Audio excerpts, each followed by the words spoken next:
границы во всех направлениях, но на этом контакт с властями, в общем-то, и заканчивается. Но интересно было, каким образом человек дошел до такой жизни. Он сказал мне: ты только не говори, что герой, не надо этих слов. Ты скажи, что ему старый чудак. Ну, я говорю, ну старым-то вы не всегда были. Он говорит, старым не всегда, ну чудаком, наверное, всегда. И это похоже на правду. Во всяком случае, мы все пришли по парусам разными путями. Но в основном это было связано с каким-то таким традиционным знакомством. Кто-то вышел на яхту, кого-то пригласили, кто-то вырос в таком окружении. То есть пути, в общем-то, более или менее такие, что они в другую сторону вести не должны. Илья Александрович в возрасте лет 20, когда он еще не имел никакого опыта ни плавания на морях и океанах, ни опыта выхода на парусной лодке, да и вообще, в общем-то, водяного опыта никакого, он по происхождению белорус, и во время войны они были эвакуированы, семья была эвакуирована в Киев, где они думали отсидеться. Через несколько недель Киев был сдан, и так, в конце концов, они оказались в Дагестане, в Махачкале, бывшем форте Петровске. Так вот, в возрасте 20 лет ему попала в руки газета, с которой он вычитал, что какой-то француз построил сам яхту и обошел на ней один вокруг света. Ну, казалось бы, мало ли что в газетах пишут, на все внимание не обратили. Но эта мысль настолько запала ему в душу, настолько она его поразила, даже не столько тем, что возможности человека такие, он бросился узнавать библиотеку, что есть по этому поводу, выяснил, что десятки людей из разных стран уже сделали это, но на шестой части Земли, великой морской стране России, таких попыток не было, нет и не предвидится. И вот это стало началом. Он больше рассказывает дальше сам, у него это, конечно, получится лучше. Но у меня был вопрос еще один. Я понимаю, что можно уйти с какими-то трудностями, если это связано с документами. Ну, с документами все в порядке. Кого-то может держать работа на берегу, нужно добывать кусок хлеба. Евгений Александрович пошел тогда, когда он уже был пенсионером. Он говорит, ты знаешь, говорит, ну тяжело, конечно, было. Денег у меня не было, продуктов у меня не было. Но, с другой стороны, не все пенсионеры в таких условиях. Единственное, что не все утят. А условия жизни, в общем, не сахар, ни у кого. Так что я не могу сказать, что мне там было хуже в житейском отношении, чем на берегу. Я говорю, ну как же семья-то вас отпустила? Ведь у вас жена, ребята, ну, ребята уже большие. А что касается жены, так я ведь на самом деле дипломат, Евгений Александрович. Я как вы поступаю? Вот надо мне через год выходить. Я за год начинаю капу. Показывают, например, какую-нибудь рабыню, скажем, ну за год. Она говорит, ах, какой год жены работает. Да, говорит, хорошо посмотреть. Она первый раз так косо на меня глядит. Второй раз говорит, хорошо, говорит, наверное, посмотреть поближе. Она смотрит сурово в упор. Потом начинаются скандалы. Потом проходит эта полоса скандалов. Потом она устает и говорит, черт с тобой катись. И вот здесь я понимаю, что меня семья благословляет очередной кругосветный человек. Он очень милый человек. Давайте вопросим, чтобы он сам рассказал.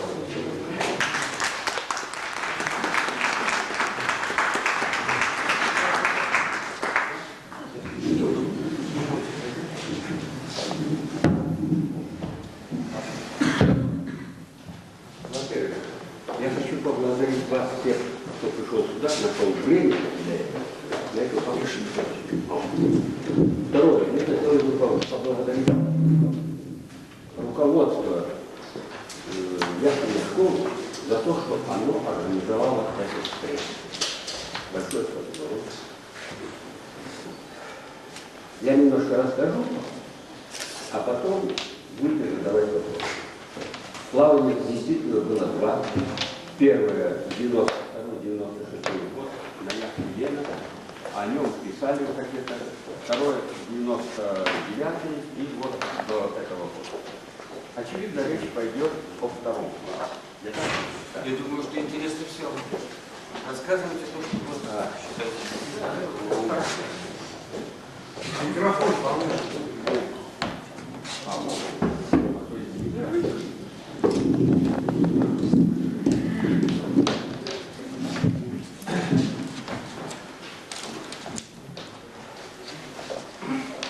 В 92 году, а точнее в 91 году, в программе «Поле чудес» показали яхту фирмы Soul Market Incorporated, которую фирма выставила в качестве приза.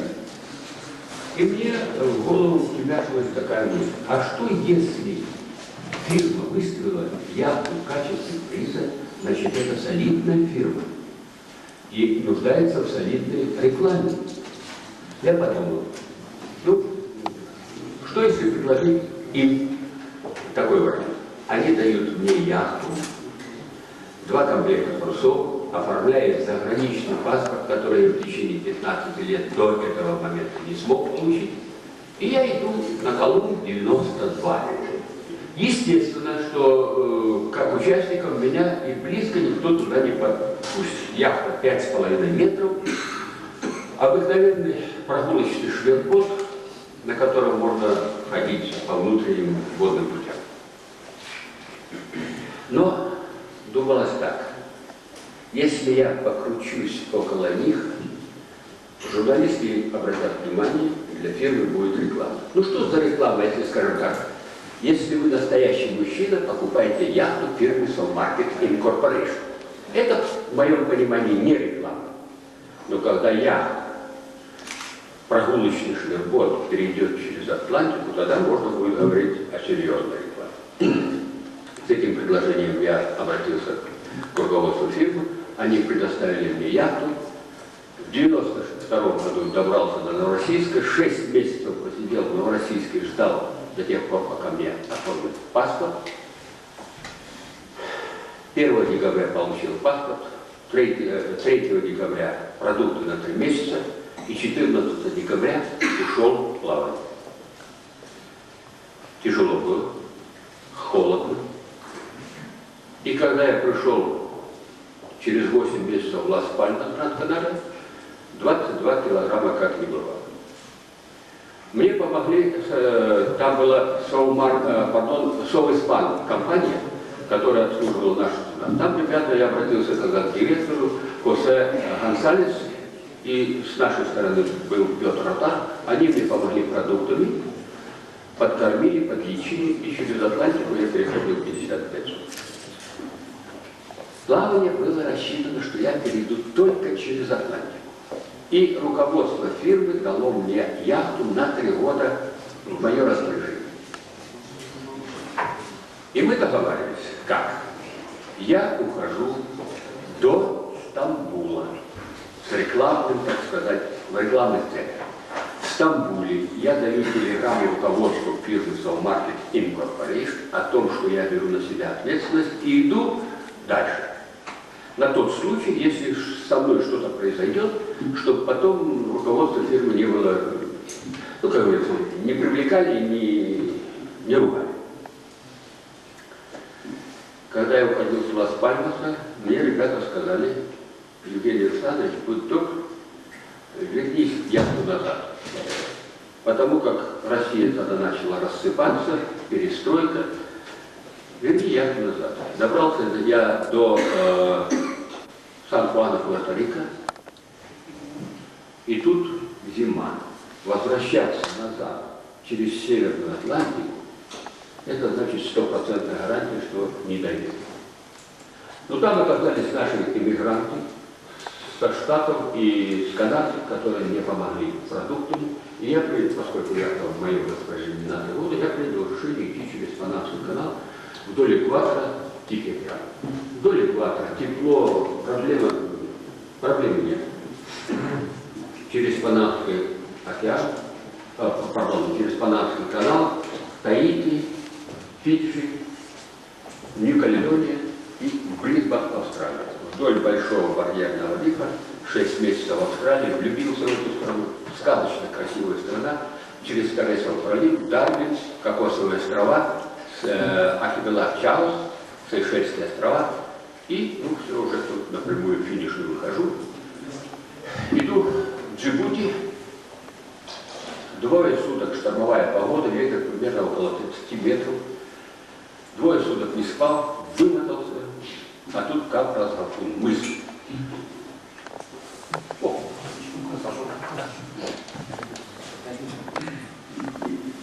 Вот здесь вот как раз гарпун. Ветер южный.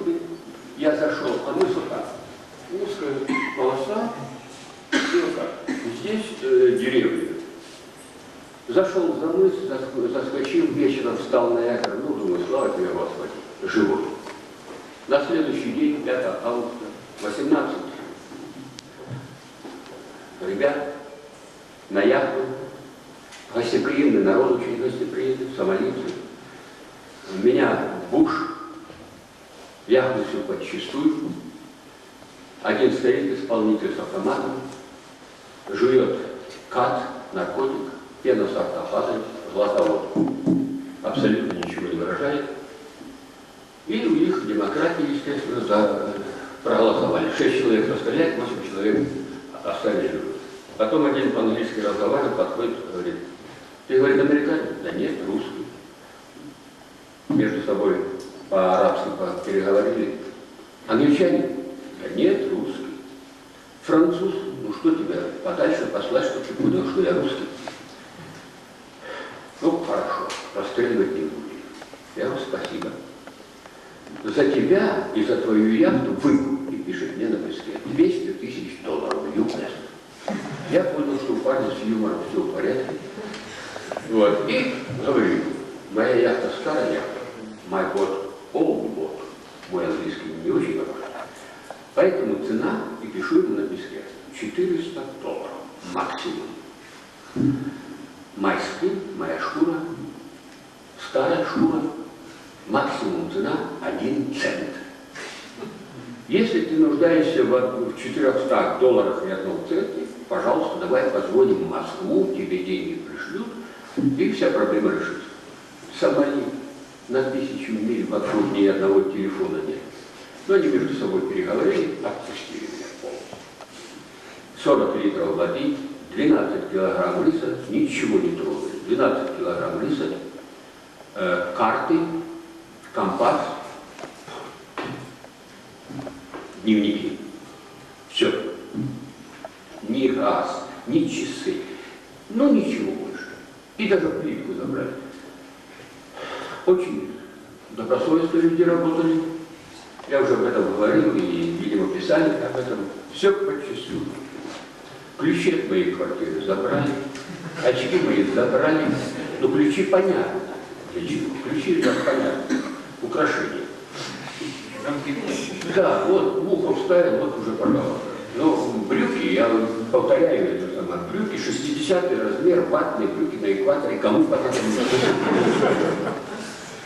Короче, отпустили меня, и 14 суток от Кафра-Сафуна до Джибути. Огромная проблема.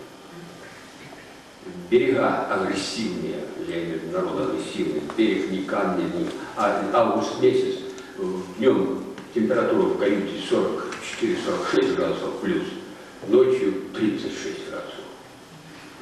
Короче, пришел в Джибути, там наш консул позвонил, очень хорошо французы встретили меня, секретарь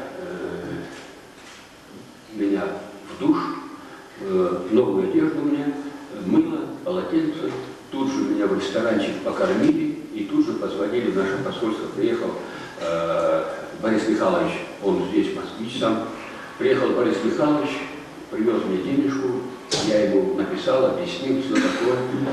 И директор Яхуева приехал, ну, короче, мои проблемы кончились. Дальше Красное море. От Джибути до Суэца 86 суток. Ветер встречный, берега, камень, песок. Жители, а тогда в Адане там бои были, и во всех оружие, и у рыбаков. Суэцкий канал. В Лимассоле мои проблемы закончились. С Лимассола домой. Закончилось первое плавание, сижу дома, смотрю телевизор, политика, футбол. Надоело, решил следующее плавание совершить. С Олегом Анатольевичем, это мой друг, журналист профессиональный, обзвонили весь Советский Союз бывший. Те заводы, которые строили когда-то яхты, те яхт-клубы, которые когда-то занимались, нигде ничего не нашли. В Питере, правда, нашлись там, которые сразу предложили мне фантастические условия. Дают яхту, 9,5 метров. Золотая книга Санкт-Петербурга взяла полностью на себя, вернее, пообещала взять полностью на себя финансирование, составили акты, подписали, поставили печати. Моя задача. Отдал концы, отошел, прошел, вернулся, вот моя работа закончилась. И 6 месяцев в Санкт-Петербурге я как червячок на крючке. Правда, были ребята, которые действительно поверили в эту затею, а плавание должно было быть посвящено 300-летию Санкт-Петербурга. Гунев, отличные моряки, они сразу поняли, о чем идет речь, обеспечили мне полностью карту. Фирма «Коруна», частное предприятие, оно, значит, полностью снабдило меня одеждой. Я единственное, что сказал: ребята, мне не нужна ни Adidas, ни другие фирмы. Сделайте, пожалуйста, одежду для меня, чтобы она была, ну пусть Скороход будет, там еще какая-нибудь компания, пусть будет наша, чтобы все наше. Канат, фабрика каната. Женщины работают с утра до ночи, а тогда трудные времена были. Они от себя оторвали для этого плавания 1500 метров веревок. Что такое капроновые веревки, я думаю, вам объяснять не следует. Уже кончается август, 6 месяцев прошло, с той поры, когда я туда приехал готовиться к плаванию. И я понял, что плавание не состоится. Оказывается, мне просто-напросто заново звонили. Я не буду вдаваться в подробности. Вернулся назад, у меня на балконе свой собственный мини-крейсер. Заканчиваю. Олег Анатольевич отснял яхту и в Нью-Йорк моим друзьям отправил фотографию. Вот. И в Нью-Йорк отправил эту фотографию. Там Лидия Яковлевна Гунявская, журналист, она из Москвы. Поняла, о чем идет речь, и в Крюс магазин. Они там опубликовали. Через некоторое время в Канаде, в Ванкувере, один состоятельный мужчина, деловой человек, увидел вот эту яхту в журнале, и небольшая статья, и по e-mail прислал на редакцию такое письмо. Дорогой Евгений, у меня есть яхта, название «Бакарди». 7,5 метров длина, новая мачта, новый корпус, паруса, GPS, радиостанция, мотор. Это 7,5 метров, моя мечта, яхта. 2 недели, голова кругом. Ну хорошо, я соберу денег, друзья помогут, прилетаю в Канаду, это я так думаю, прилечу в Канаду, стартую из Ванкувера на яхте Бакарди под канадским флагом и буду канадцем русского происхождения. Как угодно можно расценивать этот поступок, я отказался. Принцип такой: яхта должна быть спроектирована нашими мозгами, построена у нас, стартовать из нашего порта под нашим флагом, и желательно еще, чтобы были наши спонсоры, и вернуться в наш порт. Вот, пожалуйста, покажите. Яхта спроектирована нашими мозгами, построена на судоверфи «Балкон». Из материалов, которые я нашел на мусорной свалке, вот, до сих пор еще жена не знает о том, что я от пенсии отрывал деньги на смолу и на эпоксидную смолу и на стеклоткань. В 1999 году яхта спущена на воду. 17 марта стартовал из Новороссийска. Дошел до... планировалось так: яхту с балкона погрузить на машину, довести до Новороссийска и оттуда стартовать в океан.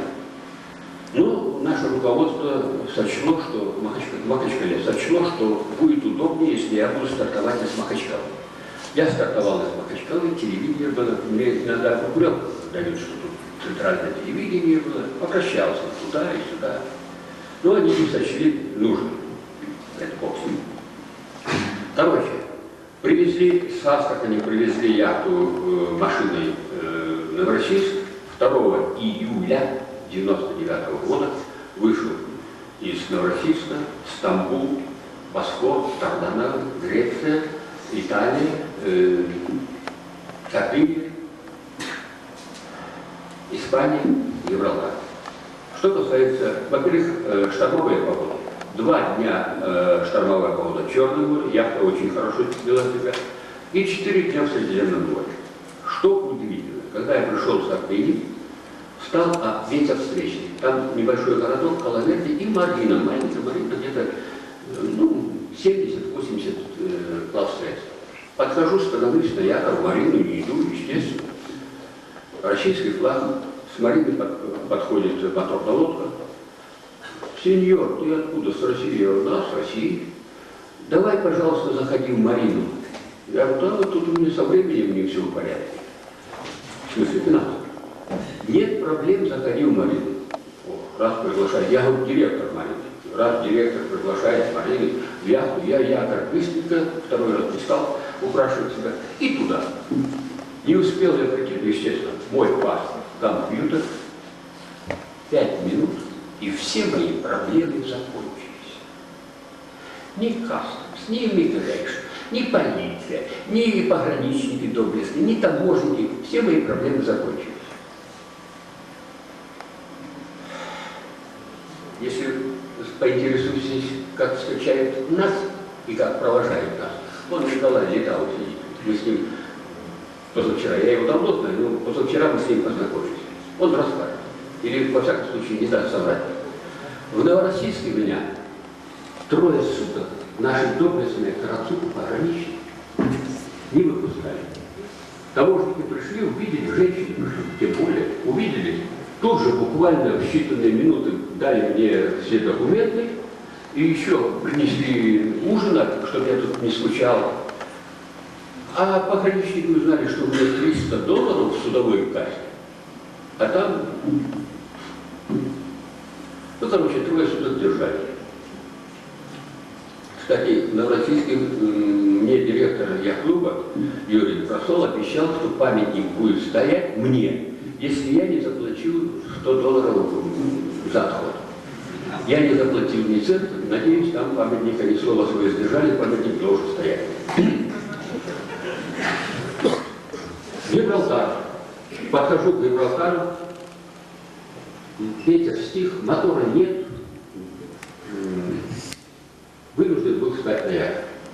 Проходит английская яхта под английским флагом, огромная яхта, 2 человек на борту.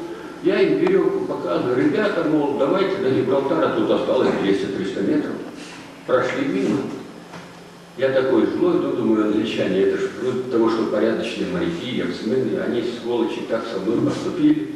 Я прошу прощения, что я так говорю. Они так со мной поступили. Сижу, злой такой, смотрю, возвращается яхта, меня на буксир привели около, кто был в Гибралтаре, тот знает, привели около причала, где там кастомс и иммиграционная служба.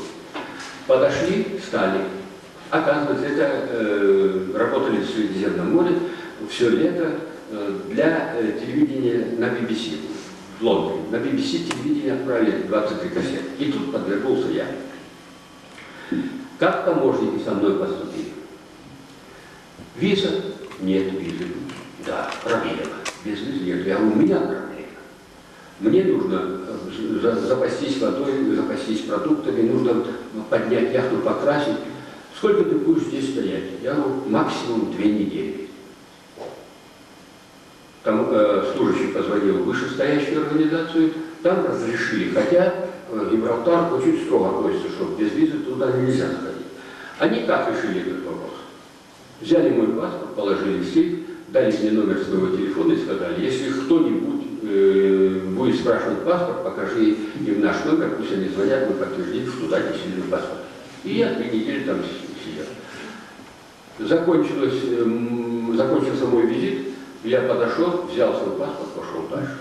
Канарские острова отлично, хорошо встретили. На Канарских островах мы прислали деньги, пошел в супермаркет, закупил продукты. И вот тут проблема. Яхта сама. Кстати, яхта длина 3 метра 70 сантиметров. метров. Есть информация о том, что 3,5, 3,6, 3,70. Ширина 1,46 м. И вес яхты 350 килограмм. Киль, она здесь без киля. Киль 110 килограмм свинца. И вот на 350 килограмм разместить груз 700 килограмм, я 80 килограмм спальной принадлежности, одежда, компас, текстан, веревки, якоря, вода, продукты. И когда я все это подсчитал, примерно 700 килограмм. Ребята, очень сложная проблема. Но тем не менее, когда я все это разместил, ко мне пришли друзья, и 9 человек стояли на палубе. 9 человек. Вы представляете, какая устойчивость? Ну, 110 килограмм свинца, и причем все тяжелые вещи ниже ватерлинии. Атлантика. А первое плавание было через Панамский канал. Думаю, какого черта я попусть через Панамский канал, мне интересно, тем более, что у меня там еще долг остался $41, не знаю, чего. За прохождение канала. Думаю, пойду через Магелланов пройду. Рио-де-Жанейро. Ну, кто не знает Рио-де-Жанейро? Голубая мечта нашего великого русского мыслителя Остапа Ибрагимовича. Рио-де-Жанейро. Через 3 месяца прихожу. Здесь переход трудностей не составлял. Погода довольно-таки хорошая, хотя я вышел перед Новым годом, мы вышли. Новый год встречали в океане. Захожу в Рио-де-Жанейро, а мне в Лас-Пальмасе ребята дали рекламные проспекты от берега Атлантического, яхт-клубы и так далее, и тому подобное, где можно остановиться, где что-то купить, как лодцы для яхтсменов. И вот Рио-де-Жанейро, яхт-клуб, так и называется, Рио-де-Жанейро, самый великий яхт-клуб во всей Южной Америке. Действительно, когда я спросил, там где-то 1100 плавсредств. Крупные катера, крупные яхты, не считая мелочи. Захожу в Рио-де-Жанейро, пришвартовался, только не успел концы закрепить. Сеньор руссо-навиганто и т.т. и т.п. с документами в администрацию. Я законопослушный, документы под мышкой, прибегает менеджер яхт-клуба. Посмотрел паспорт, ничего не сказал. Паспорт, серпахту, но вот стоит. Ничего не сказал.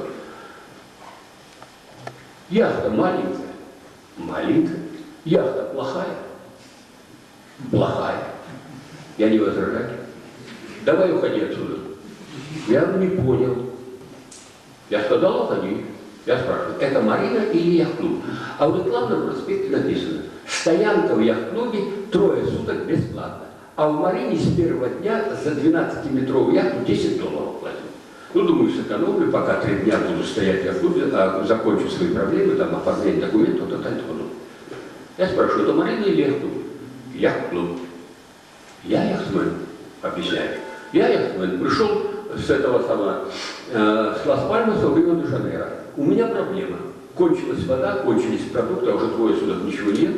Кончились продукты, мне надо поменять, мне подарили в Лас-Пальмасе, дали мне французы 600 франков французских. Надо поменять деньги, купить продукты, оформить документы, позвонить домой, уходить. Очень рация подлая Юна. Большое спасибо за помощь. Иду дальше. Прихожу на яхту, концы убираю, злой такой, какой-то мужик. Ты говоришь, откуда? С России, что ли? Я говорю, да, с России. Он, а куда уходишь? Я говорю, да вот выгоняет, пойду стану на якорь. Кто выгоняет? Я говорю, директор. Он сейчас раз, мобильник. Я говорю, вице-командор яхт-клуба. Что такое вице-командор, вы знаете? Сейчас я, говорю, позвоню командору. Он позвонил командору буквально через 5 минут. Подъехал командор. Ля-ля-ля, объяснил я, кто такой. Стой здесь столько, сколько тебе понадобится. И бесплатно. Поблагодарил его. Ну, естественно, директор, видимо, вздрючку получил. На следующий день телевидение. Сан-Паулу. Тут уже операторы камеру настроили, все такое. Я говорю, одну минутку, тут у меня друг такой есть хороший, очень хорошо меня встретил. Вот. Директор, я говорю, яхт-клуба. Пожалуйста, позовите его, пусть он тоже, может, в клубе что-нибудь расскажет. Он приходит такой, насупился, как бык на это самое, на красное полотнище. Я ему по телевизору. Вот, я говорю, благодаря ему я вот здесь стою бесплатно, столько он мне встретил так хорошо, помог мне, все такое. Он понял, что я всерьез это дело говорю. Ну и тут грудь колесом и начал распинаться о том, какой везде клуб и так далее и подобное. Все это дело закончилось. И буквально на следующий день я занялся оформлением прихода-отхода. 2 суток. С утра до вечера. Customs, Immigration, Ресейта полиция, Федерал полиция, и т.д. и т.п. Капитания порта, яхт-клуб и так далее и тому подобное.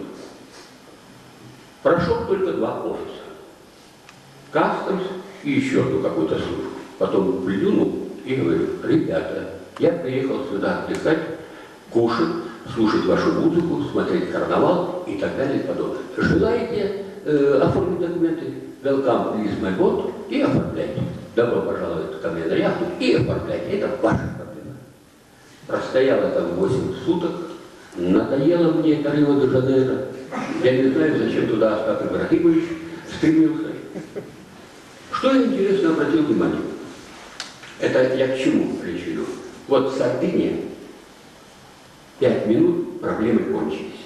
И вот Рио-де-Жанейро 2 суток так я и не закончил оформление документов. Смотрю, ребятишки тренируются. Да, молодцы, хорошо. Где-то я, наверное, оптимисты, кадеты, катамаранчики, где-то, наверное, 45-50 плав единиц. И вдруг как-то как током ни одного черного ребенка. Я вот его спрашиваю, почему белые дети занимаются, тренируются, а черных нет? Традиция у нас такая. И так и ушел. Потом я познакомился через день с одним молодым парнем, спрашиваю его, что это у вас за традиции такие, черных нет? О, здесь у нас российские традиции еще с прошлых веков остались. Даже сам Пеле не может состоять членом этого клуба, не говоря уже о каких-то китайцах и японцах с их деньгами. Это дословный перевод. И мне тут стало ясно, что я бендюжник из голодной России.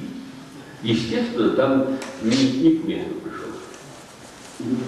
Через 8 дней ушел вдоль берега. В других городах совсем другое отношение. Совсем другое отношение. Дальше Бразилия. Сказочно красивые места. Сказочно красивые места. Вот Николай был там в тех местах, да? В Ресифе и Рио-де-Жанейро. О, знаю где, о чем я говорю. Сказочно красивые места. Дальше Монтевидео, Уругвай. Вот тут мне понравился город. Да, там много этих проблем своих. Буэнос-Айрес, в Мар-дель-Плата мне подарили мотор. Джонсон. Так произошло. Стою, приходит друг мой, испанец, и посмотрел, мы с ним раньше познакомились в Буэнос-Айресе, и поехал к директору компании «Навал Мотор». И говорит ему, там один русский собирается через Магелланову к Ралли выйти. На маленькой яхте у него нет мотора. Тот на машину приехал, посмотрел, в яхту посмотрел, вот действительно, яхта маленькая, нет мотора. На следующий день приносит новый мотор. Джонсон и 10 литров бензина. Дарит мне его. Я не возьму мотор. Почему ты не возьмешь мотор? У тебя нет мотора? Нет мотора. Я, говорю, тебе даю мотор. Я говорю, нет. Вот давай сюда журналистов, пусть они снимут факт передачи это самое. Вот тогда я его возьму. Ну так, шутку. С тех пор я с мотором. Магелланов пролив. Я влюбился в этот пролив. Дошел до Пунта-Аренас, заправился, взял, купил 60 литров бензина по наивности. Через 2 дня бензин закончился, и 36 суток Магелланов пролив. От пункта Аренас до порта Наталис. Порта Наталис пошел 126 литров бензина купил, ну, думаю, все. Пошел отход оформлять, а мне в капитании капитан сеньор Рохов, канал, Гольф Водопедов, залив, проблема. Вот здесь. Гольф Водопедов, проблема.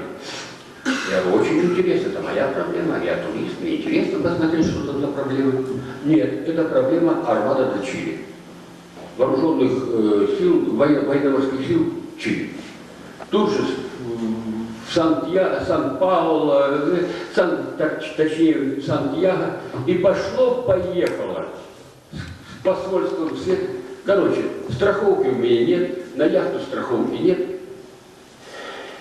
И мою яхту краном на пассажирский пароход, мне билет как пассажиру, я 2 суток отъедался там, до порта Мон. Ну, это карта такая, что вот здесь, в этом районе где-то.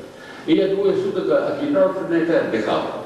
Порта Мон спустили, приходит там,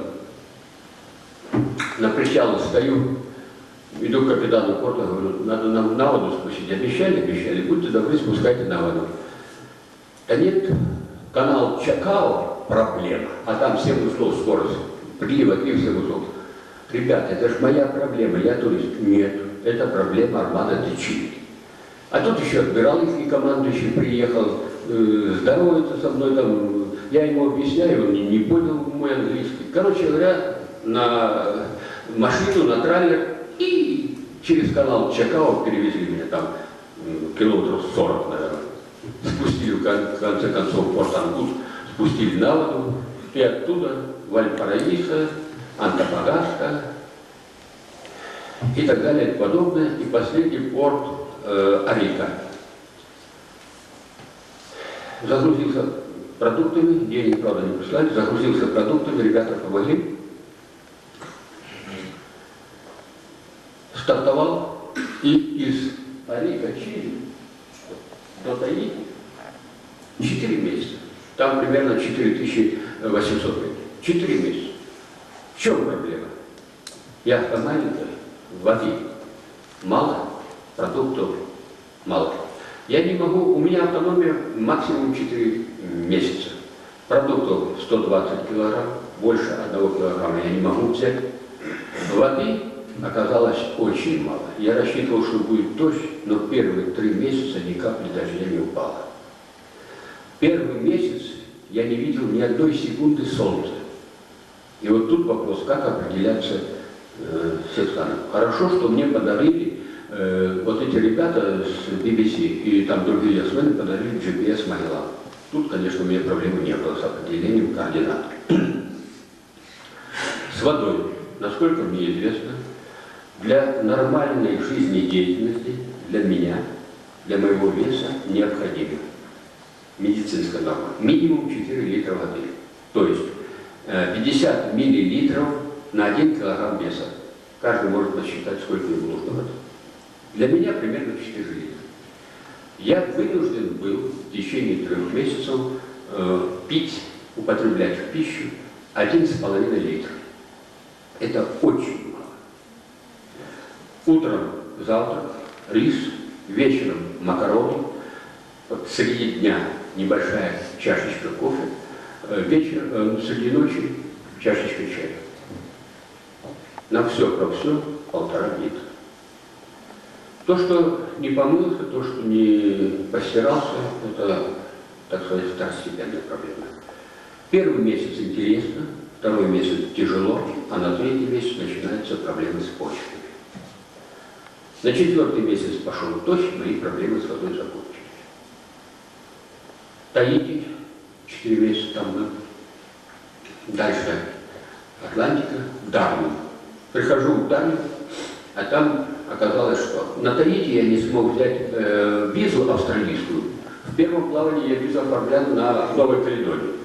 Австралия – это страна, которая требуется предварительно оформить визу. Туда нужно приезжать с визой. Это очень строго. В первом плавании у меня не было проблем, а сейчас возникла проблема. Мой старый серпастый, молоткастый советский паспорт Австралия не признает. И ни в каком посольстве любой страны, по австралийскому посольству, любой страны, мне визу, естественно, никто бы не дал. Тем более, для того, чтобы поменять визу, взять визу, мне нужно обратиться в наше посольство. Наше посольство в Австралии. Я должен зайти в Австралию. Захожу. Прежде чем войти, я попросил, там катамаран проходил, я попросил, чтобы они по рации сообщили в Касперский иммиграционную службу о том, что у меня нет визы, и что я захожу, и что, пожалуйста, пусть придут ко мне на борт, я помню визу. Они добросовестно пришли на борт, и на 3000, в первый час, на $3000 меня штрафовали. Как нелегальная иммигранта. Я говорю, ребята, я зашел транзитом, мне хлеб нужен. Кстати, вода кончилась, 2 литра осталось. Мне надо позвонить в наше посольство, что паспорт продлить. $3000. Ну, я подумал, я говорю, знаете что, через некоторое время, куда мне? Я говорю, я узнал, у вас тут в тюрьме хорошо кормят, пожалуйста, посадите меня в тюрьму. Я у вас тут отъемся, поправлюсь, немножко здоровье пошатнулось, то самое. И английский изучу, а может быть еще вы на работу меня будете гонять, так что еще, может быть, заработаете. Нет, мы вас не посадим. Ну а дальше что? Выгоните без продуктов. Да нет, не выгоним без продуктов. Ну, короче, а тут журналисты подключились, шум поднялся, там в Лондоне уже BBC растрезвонили, тут в Москве, по-моему, тоже говорили, что такое-сякое это.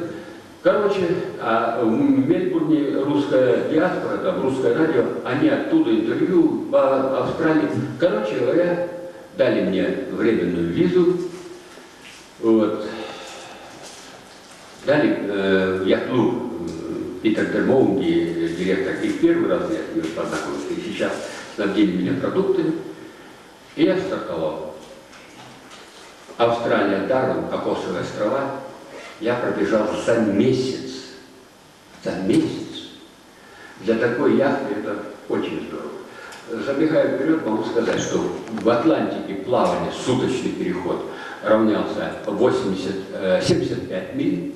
В Тихом океане 85 миль за сутки. И в Индийском океане 98 миль в сутки. Попробуйте вы разогнать такой утюг. Очень сложно. Дошел до Кокосовых островов, почистился, набрал водички и планировал через Реюнион, Маврикий, Кейптаун до Штатов добраться, в конце концов, Канада, Европа и домой. Ну, получил телеграмму, точнее, с женой переговорил, она говорит, заканчивай свой вояж, сыну сделали операцию, да возвращайся домой. И я без карт, потому как не был готов к этому плаванию, решил пойти на Коломбо, Цейлон, думаю, там цивилизованная страна, помогут картами. Индия, Цейлон, удручающие. Вот, ну, не хочется даже говорить об этих странах. Дальше Джибути, Красное море, Суэцкий канал и в конце концов Лимассол. В Лимассоле мои проблемы кончились. Родос, Стамбул и домой. В Стамбуле встретился с Виктором Языковым, удивительный человек,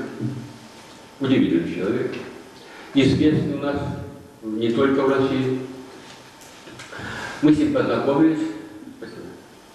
познакомились, и он предложил мою яхту, поскольку мотор слабенький, на буксире.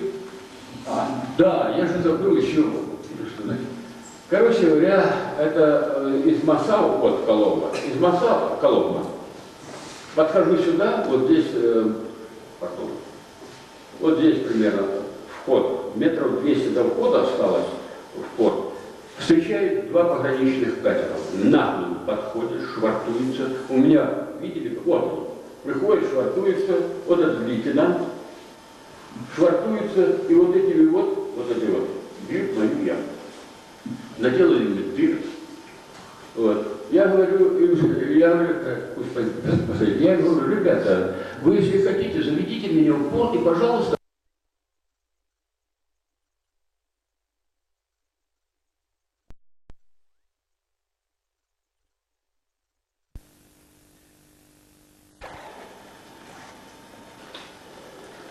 берег, включил радиобуй. Оказывается, радиобуй должен быть зарегистрирован. Я этого до сих пор не знал. До этих пор не знал. Включил радиобуй. Никто ко мне, естественно, не подошел. Пережег всю свою перетехнику, ракеты, фальшбера. Никого не было. А тут уже приходят местные пастухи, верблюдов пасут, там не деревеньки, такие домишки, не домишки, шалаши. Уже общупали все веревки, все распределили, что кому, чего, что. То есть на сувениры, я так полагаю. А потом проходит 3 рыбацких баркаса по 5 человек. Я тут последний фальшбер зажег, они сразу поняли, о чем речь. Встали на якорь, попрыгали в воду, и 15 человек с криками «раз-два» взяли. Звучит это на эфиопском языке «хавандей», я уже понял, научился. Яхту стащили на берег.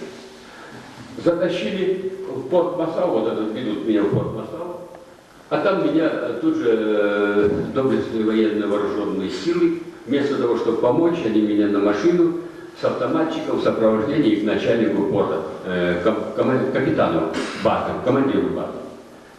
Привели. Тот разобрался, в чем дело, отпустил меня своему подчиненному за сверхбдительность, выговор прокатал, тот аж проследился. Вот. И один египтянин, механик, там судно было, в Масау было судно арестовано за перевозку наркотиков. Ну, капитан виноват, механик не виноват остался, он мне помог. Вместо этого руля поломано, кусок фанеры выпили, и вот с этим куском фанеры я дошел до дома. Яхту в Сочи погрузил на машину, привез в Астрахань, а поскольку я должен опять в Махачкалу вернуться на своим ходом, в Астрахани спустили на воду, и 9 августа прошел в Махачкалу.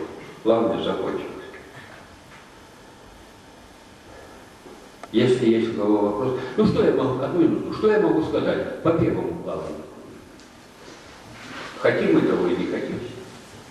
Это первое в истории одиночное, первое, пока единственное в истории одиночное кругосветное плавание на прогулочном шверботе. Не хотел я этого, так получилось. Вот это плавание, это через Магелланов пролив самая маленькая яхта, которая прошла. Я думаю, Николай не даст мне соврать. Да и вы с яхтами знакомы. Сейчас эта яхта стоит в Махачкале. Обещали ее поднять в музей. Обещали. Я думаю, что выполнят в конце концов это обещание. Что касается первой яхты,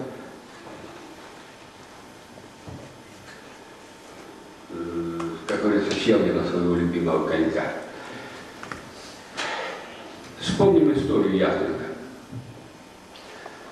Тот, кто впервые из страны прошел или сделал какое-то хорошее плавание, его яхта, как правило, стоит в музее. Ну, вспомним того же серф-теста, который прошел вокруг света на яхте 3 метра 60 сантиметров. Его яхта стоит в Брисбене, я ее лично сам облазил. Вспомним того же Вита Думаса. В Буэнос-Айресе был, в музее морском был. Вот, в музее морском стоит яхта Вита Думаса. Я ее попросил администрацию, они мне разрешили, я ее изнутри облазил. Был в его доме, познакомился с сыном, с внуком. То есть это легенда, это история, ребят. Ну и так далее, подобное. Вспомним нашу Россию. Евгений Смурнис. Легенда. Россия. Совершенно верно. Легенда наша. Погиб человек. Похоронили в Липецке. А где его лодка? на 1/6 части земного шара не нашлось места для лодки. Я не знаю, как вам. Я думаю, вам тоже не безразлично. Когда меня ограбили, кушать надо, денег нет. Смотрю, стоит французский фрегат и вспомогательное судно «Жюль Верн». Иду, по трапу поднимаюсь, вахтенный матрос говорит: мне нужен вахтенный офицер. Пожалуйста, вахтенный офицер. Подхожу к нему и объясняю ситуацию. Из России ограблен, так далее и тому подобное. Нужны продукты. Нет проблем, говорит, минут через 40 подойди, мы подготовим там пару ящиков, поможем. Вышел, и Борис Михайлович, вот консул с нашего посольства, вот такой мужик, молодец. Он, значит, из нашего посольства встретился мне. Я говорю: Борис Михайлович, мне тут это самое, предлагали продукты. Вернее, я попросил продукты. Только переводчик нужен, а он французским владеет. Ой, я, говорит, помогу. Я говорю: вас как представить, как консул или как просто знакомого там туриста? Да ладно, черт с ним, как консул. Вот мы приходим на французский фрегат. Пока туда-сюда офицеров собралась там куча. Ля-ля-ля-ля, откуда, чего, что, как ограбили, он рассказывает обо мне. И вопрос, офицер вахтенный вопрос задает вопрос. Первый. Почему правительство вашей страны, такой вопрос был, что намерено предпринять правительство вашей страны в связи с фактом ограбления вашей территории? Яхта, как известно, территории России. Консул, французы поняли. Второй вопрос. Почему посольство не помогает своему соотечественнику, попавшему в беду? А что может ответить консул, если у нас в консульском уставе нет статьи, на которой бы, если помогут, списать эти деньги? Я ему говорю: Борис Михайлович, я не знаю, как вы, а я готов сквозь палубу провалиться от стыда. Если бы нечто подобное случилось с какой-нибудь яхтой американской, там бы стоял около Капра-Зафуна фрегат, и дюжина пехотинцев, дюжина морских пехотинцев навела бы порядок такой, что через 100 лет они при виде американского флага становились бы на колени и молились бы. А мы, великая морская держава, нашим флагом вытерли ноги, а мы жуем сопли и не можем никак. Когда я посмотрел в Севастополе на наших моряков, мне стало понятно, защищать, как флота как такового у нас нет, а те наши сыновья, которые служат там, дистрофики. Я посмотрел на французских моряков, там и девчата служат, там действительно служат. Не буду больше вас расстраивать. Что касается, что можно полезно взять из этого плавания? Очень много приходилось, естественно, штормовая погода, постановка на якорь и так далее и тому подобное. Могу поделиться опытом. Постановки будет как будущие яхтсмены или уже настоящие яхтсмены. Постановка в открытом океане в штормовую погоду на якорь, плавучий. Запомните, это делюсь опытом. Советы не даю, опытом делюсь. Площадь якоря или якорей должна быть не менее 1/2 погружной части мидельшпангоута вашего судна. Если у вас катер или яхта, скажем, имеет 2 метра площадь мидельшпангоута погружная, у вас якорь должен быть не менее 1 метра. Не меньше. Если у вас огромная яхта и огромный якорь, конус, вы не сможете и неудобно. Можно ставить 2 якоря, 3 якоря гуськом. Но обязательно нужны, чтобы был вертлюг. Веревка не круче, а должна быть плетенной. Как минимум 2 толрепа на ней, не толрепа, а этих вертлюга на ней, чтобы она проворачивалась. Глубина постановки не менее 2-3 высот волны. Лучше 3, не менее. Высота волны 5 метров, будьте добры, если вы поставите на 15-20, там у вас будет якорь работать. Если вы поставите плавучий якорь на глубине 5 метров, считайте, что он у вас не работает и не будет работать. Можете сами убедиться. Длина веревки должна быть не менее 1,5 длин волны. От 1 гребня до 2 гребня, скажем, 100 метров, будьте добры, 1,5 метра вытянуть веревку. Это на личный опыт, я убедился. Постановка, когда я шел вдоль берега Аргентины, Аргентина, там берег не глубокий, а такой пологий.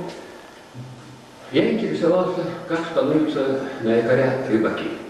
10 тонн рыбацкое судно водоизмещения, они становятся на якорь, примерно якорь, кусок цепи, примерно 30-35 килограмм. Ну, естественно, веревка длинная. Так можно становиться.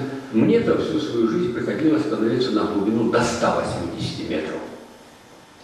И вот представьте себе, я один. Я не говорю, когда команда идет, там такие здоровые ребята, там когда у них брашпили, электроника и все прочее. Я говорю об одиночном плавании. И особенно для тех, кто идет в семейный экипаж. Муж, жена, 2-3 ребятишки. Считайте, что он один. Я становлюсь на якорь так. Как только пригреб шторм, вот в районе Аргентины, там часто бывает памперос, такой ветер, сильный, срывается быстро. Я выхожу на глубину 20 метров, как правило, там ил, песок. То есть ближе к берегу могут быть кораллы. Становлюсь на якорь. Якорь цепь. Если на 20 метров я становлюсь, значит якорь и цепь примерно 15 килограмм весом. Я объясню потом почему. Веревка 25-30 метров. Ветер сильный, еще одна цепь 15 килограмм. Ветер штормовой, еще одна веревка 25-30 метров. Третья цепь и третья веревка 40-50 метров. И что получается? Третья цепь вот так работает в воде. Вторая цепь вот так работает в воде. А первая цепь вся лежит на груди. И в этом случае якорь работает идеально. Кончилась штормовая. У меня за бортом яхта 350 килограмм, ну пусть тонна с продуктами. Но у меня за бортом 45 килограмм. Там на 10 тонн 35 якорь цепь, а у меня на 1 тонну 45 килограмм за бортом. Кончилась штормовая. 15 килограмм выбрал. Для меня это не проблема. Можно чай попить, покурить. Вторых 15 килограмм выбрал. Нет проблем. Снимаю себе всякое, выбираю якорь. Если вы скажете, что для мужика можно и 30 килограмм, я вам напомню, точнее так скажу. По молодости я немножко там гири тренировался, баловался. Для меня 24 килограмма гири, 71 раз правой и 73 раза левой, не проблема была. Но выбрать 20 килограмм, те же 24 килограмма из глубины, скажем, 20-40 метров, да еще в штормовую, если качает, чрезвычайно сложно. Я обратил внимание на Виктора Языкова, на яхту Сочи Офсити. Вот она стоит. Они, ребята, построили ее в этом самом, в Италии, перегнали, вот мы стоим в Сочи, перегнали ее для достроя в Лазаревском. Я обратил внимание на это самое, на их якоря. Сейчас они поубирали, вот здесь вот, растянуты были, якорь, С, вот, веревка, но веревка длинная, можно так становиться, можно. Но Виктор молодой, здоровый, крепкий мужик, вот. И второй якорь 100 вот. Но вот та система, которую я отработал для себя, она позволила мне вот сейчас с вами разговаривать. Были такие моменты. Как с продуктами? Естественно, что каждый, кто... Я против одиночных плаваний. Это не очень хороший вид спорта или как угодно. Если вы обратите внимание, за рубежом на 85-90% ходят семейные экипажи. Николай знает. И только каких-нибудь там 5% одиночки и вот такие прокаженные команды, как вот Андрей Апостол. То есть ненормальные. А нормальные люди ходят экипажами, семейными экипажами. Что касается продуктов. Каждый должен выбирать себе тот рацион, к которому он привык. И рассчитывать на тот кошелек, который у него в кармане. Да, мне хотелось бы, допустим, но я не могу себе позволить больше $1 в сутки съесть. Рис, макароны, спагетти, консервы и т.д. и т.д. Чай, кофе, сахар. Рыба. Рыбы, если идете вы вдоль экватора, надо умудриться не поймать. Надо очень хорошо захотеть, чтобы ее не поймать. Яхта нескоростная, идет тихо, и она рыба рядышком. Когда я шел из Арика Чилики до Таити, возник вопрос с продуктами. Не могу я рыбу загарпунить, допустим, и скушать ее, пожарить, уху сварить не могу, потому что газ экономит. Посолить ее и провялить не могу, потому что воды нет. И вынужден был сырой питаться. Еще как, разделал ее, шкуру снял, разделал, полосками разрезал, вывесил на солнышко через сутки. Там ни микробов, ну, микробы есть, естественно, там нет ни мух, ни комаров, ничего нет. И это буквально через сутки можно кушать ее. Я питался тем не потому, что то, что хотел, а то, что есть. Что касается бани. Можно мыться морской водой.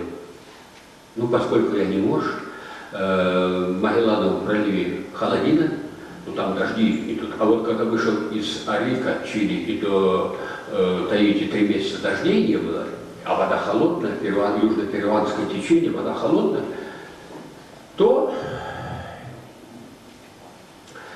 короче, через 2-3 недели без бани ни одна акула к вашему борту не подплывет.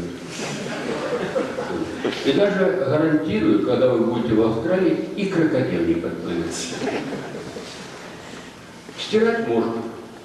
Но опять-таки пресная вода, морская вода оставляет соль, и вы ночью одеваете постиранное, и оно у вас влажное. У меня в Магеллановом проливе враг номер 1 холод. Яхта термоизоляции не оборудована в достаточном количестве, в достаточной мере, сыра и так далее и подобное. Но продукты все у меня упакованы в пластиковых бутылках. Рис, сахар, крупы и даже спагетти, все в пластиковых бутылках. Яхту залило водой, нет проблем, все плавает, все сухое. Одежду разделил на несколько комплектов. Вот. Один комплект вообще неприкасаемый. Только на тот случай, если или. Я ее запечатал в Махачкале, так и распечатал в Махачкале. Остальные. Один неприкосновенный, я их называю. Этот вообще табор. Этот неприкосновенный, на крайний случай. Еще один комплект одежды сменный и один на мне. Почему? И все это в пластиковых, яхта маленькая. Воды, когда штормовая погода, там воды предостаточно. Вот. И когда все это мокрая одежда, очень, достаточно сказать, что в первом плавании у меня в каюте минус 13. Вода насквозь промерзает, отопления нет. То, что животные, крокодилы, кенгуру, меч-рыба, киты и так далее и подобное, это все очень интересно. Но самое интересное – это встречи с людьми. Самое интересное – это встречи с людьми. Я познакомился в первом плавании с Серж Тестой. Вот такой вот мужик. Я в этом плавании сейчас познакомился с Виктором Языковым. Сейчас в Москве он познакомился, сидит около вас, можете даже погладить по голове, с Николаем Леталом. Ко всем этим людям можно по-разному относиться. У каждого из нас куча недостатков, о которых мы сами не хотим говорить. Но то, что они делают, вызывает уважение. Если есть... это в Сочи. В Сочи, значит, пришли, нас встретил, вот это вот Борзникин, вице-губернатор, не нас встречал, но встречали в основном Виктора Языкова. Ну и опять мне наши доблестные таможники тут не понравились. Сейчас объясню. Казалось бы, пришел Виктор Языков,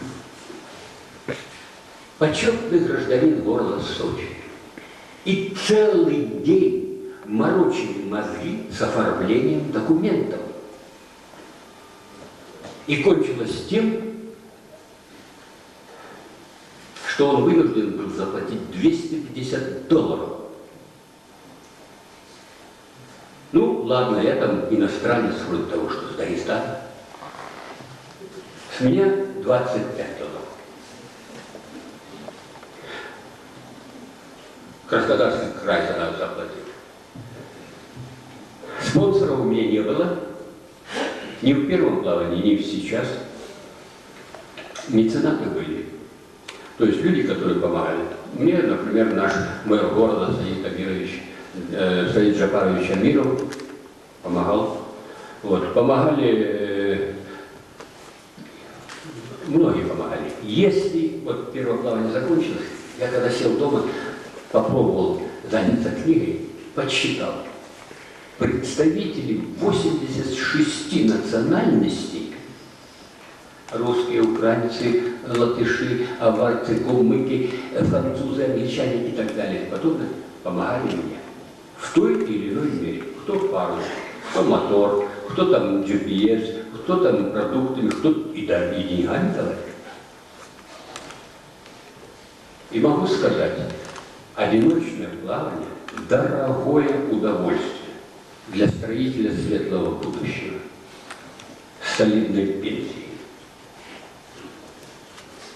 И не было бы помощи моих друзей и просто простых людей, не было бы ни первого плавания, не было бы ни второго плавания. Семейный экипаж, если кто надумает идти, подумайте о том, что вам надо будет кормить жену и детей. Я могу сидеть неделю голодным. Ну, это моя проблема. Но если бы я смотрел, как у меня сын или дочь 5 или 7 или 10 лет голодные сидят неделю, я с ума сошел. И надеюсь, каждому из вас. Очень много людей. И я всегда так говорю: ребята, сходите, походите, научитесь, поймите, как там люди живут, как мы должны были бы жить. Приедете сюда, может быть, что-нибудь и здесь переделать. Пожалуйста, вопросы.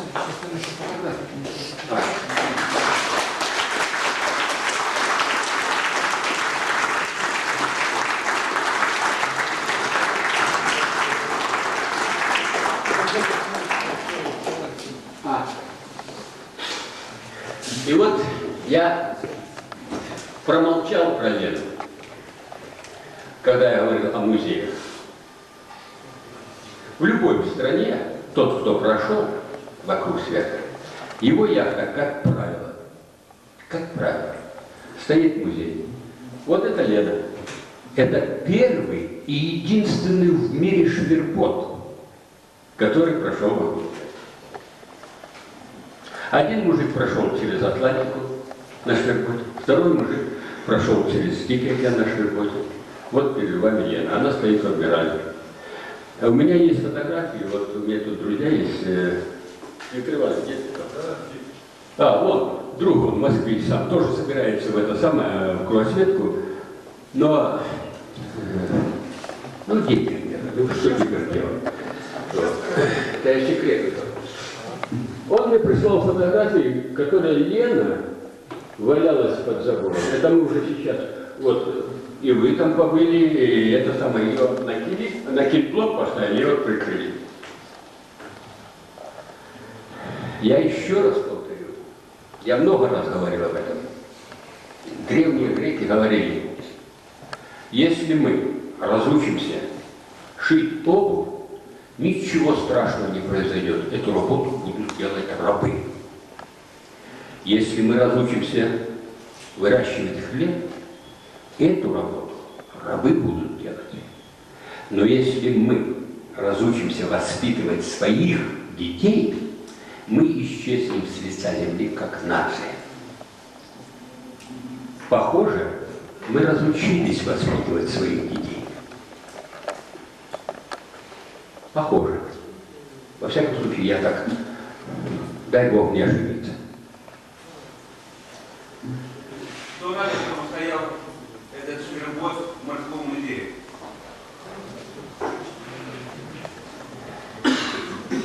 Вчера, да? Вчера я поехал на Адмирал, вот эта фотография сделана вчера. Попробовал разговаривать, я не буду называть фамилию этого человека, с которым мы попытались. Хотя в первом плане он был тогда президентом фирмы Soul Marketing Corporation. Он мне давал вот эту яхту. И когда плавание закончилось, он прилетел в Новороссийск по своим делам, и мы сидим на этой же яхте, вот, сидим на яхте и разговор. Я ему задаю вопрос. Юрий Борисович, как вы намерены поступить с этой яхтой? Наша фирма выступает, испытывает затруднения, мы ее выставим на продажу. Я ему говорю, ради Бога, не делайте этого. Она стоять будет 100 лет в музее и 100 лет будет работать на вас. Молодцы, не продали. Хотя мне там яхтсмены сказали, Евгений Александрович, ты не волнуйся, как только ее начнут продавать, мы ее купим и подарим вам. Вчера я пришел, вот мы пришли, я говорю, во-первых, с этим человеком мне не удалось встретиться, вышел его заместитель, женщина. Я говорю, поскольку я планирую третье плавание, это мои слова, поскольку я планирую третье плавание, и сейчас без лошадной яхты нет, не могли бы вы подарить мне вот эту яхту? Я ее дооборудую, доделаю и пойду в новое плавание. У нее очень крепкий корпус. Сама она дрянь существенная. Я имею в виду конструкцию. Нет, мы вам ее не подарим, потому как музейный экспонат. Я говорю, насколько мне известно, музейные экспонаты так не хранятся. Мы вам продадим ее. Я говорю, за какую цену? Вы сами назначаете. Я тоже назначу цену. Я говорю, хорошо. $1 условно. Я даю. Если вы побольше затребуете, у меня 2000 рублей пенсии, давайте в рассрочку как-нибудь, я за 5-10 лет с вами расплачусь. Ну хорошо, мы подумаем, дадим вам ответ. Вчера не было ответа, и сегодня вот у меня мобильник. Специально дали мне сим-карту московскую. Я сижу с мобильником, так и никто не позвонит.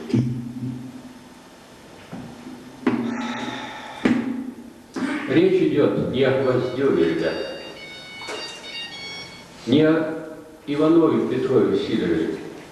Речь идет о наших детях и о наших внуках. Я не зря привел вам Евгения Смургиса. И то, что его лодка стоит, они нашли, они поняли, о чем идет речь. И о том, что его лодка стоит в музее во Франции. Пожалуйста, вопросы.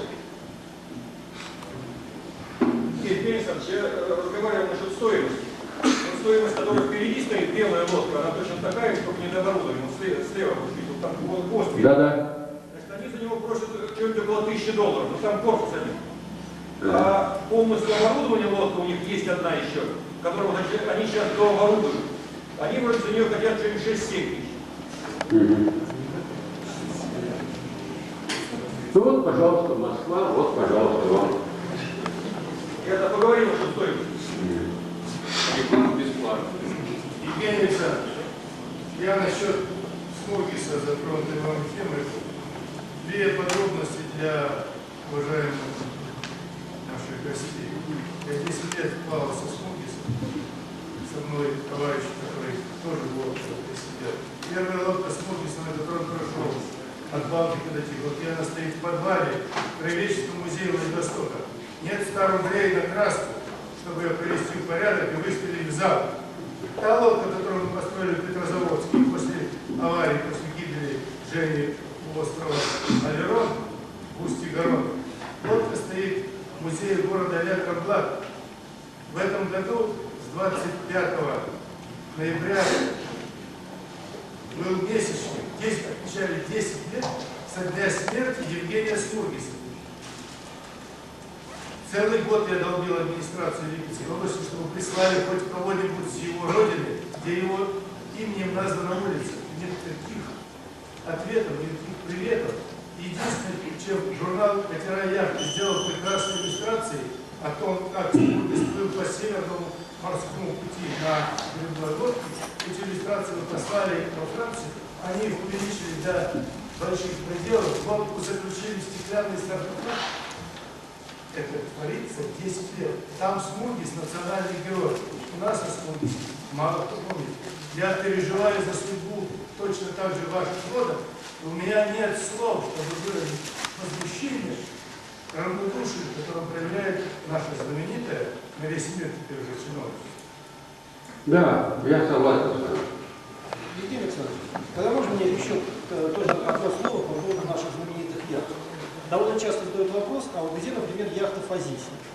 Да? Да. Значит, докладываю всем, кто не знает, может быть, это будет людям интересно. Яхта Фазиси базируется в городе Санкт-Петербург. Но не тот Санкт-Петербург, который в Неве, а тот Санкт-Петербург, который в Флориде. Принадлежит она полякам, живущим в Чикаго, занимающим изготовлением знаменитой колбасы.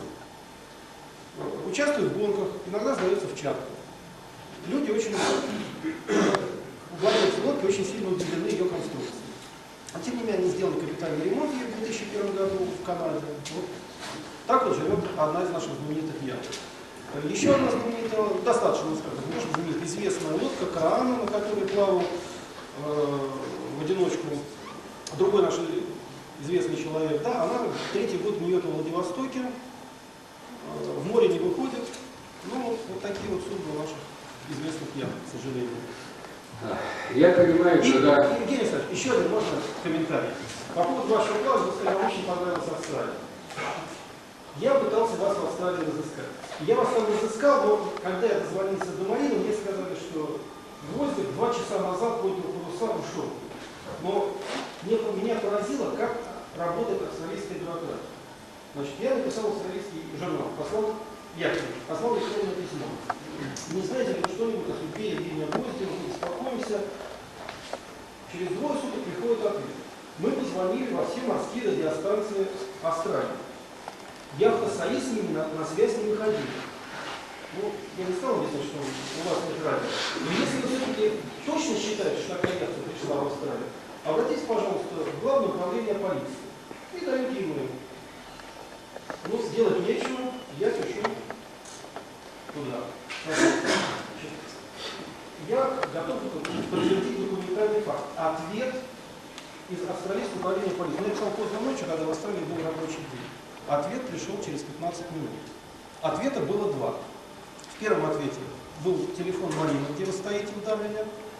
Во втором ответе, значит, чиновник не поленился отсканировать статью с фотографией яхты, с информацией о вас, приложить письмо и прислать мне. Я позвонил туда, но, к сожалению, вот сказали, что вы уже... Вот. Ну вот, вы представляете, вот, друзья, коллеги, если кто-нибудь из-за рубежа пошло письмо или телеграмму в МВД с вопросом, сходила в российские воды такая яхта. Это не шутка, действительно, у меня есть инвестиционные письма, я не помню. Вот такая вот ситуация. В первом плавании мне встретилось 23 человека, которые шли или уже прошли вокруг себя. 23 человека, среди них одна женщина. Это я на ваш вопрос, так сказать, который вы еще не задали. Я спрашивал, будут ли они писать книги. 4 человека ответили, что да, напишут. 1 человек сказал, что вполне возможно. И остальные ответили, нет. А кого это интересует? Это наш образ жизни. Я считаю, что надо написать книгу. И думаю, что где-то года через 1,5 вполне возможно, что появится нечто такое. Спрашивают меня женщины часто, страшно или не страшно? Конечно, страшно.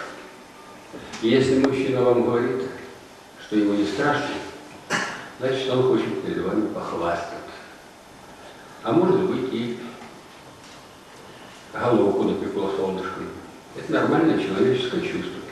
А вот преодолеть его, это тут уже каждый должен сам.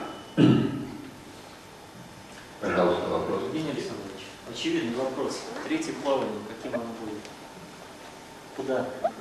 Даже, я понял. Даже, некоторые могут планировать. У них есть возможность планировать плавание туда, сюда и так далее и подобное. То есть у меня с этим несколько сложнее. Любое плавание, даже вот отсюда, скажем, с Кимкельского водохранилища на Крясницкое, нужны яхта, нужны хотя бы несколько рублей, нужны продукты, нужна вода. Яхты как таковой у меня нет, та, которая стоит сейчас в морском порту, она требует капитального ремонта, побитая, разбитая. Мне проще построить новую. Денег пока нет. Я думаю, что появится. Вот. Ну и так далее, подобное. Я думаю, года через 2. Кстати, мы договорились тут с ребятами на Таити встретиться. Тут сидящие рядом, я не буду на их пальцами указывать. Так что в 2006 году, я надеюсь, мы встретимся с ними на Таити. Было такое, было, вот они сидят тут. Я немножко пролью свет на это дело. Дело в том, что перед первым плаванием Евгению Александровичу дали в поход бутылку спирта. Ну, а в одиночку употреблять в рабочих условиях получается. Поэтому где-то граммов, наверное, 100 было потрачено на в качестве дезинфицирующего средства, там где-то что-то там тереться в отсутствии воды.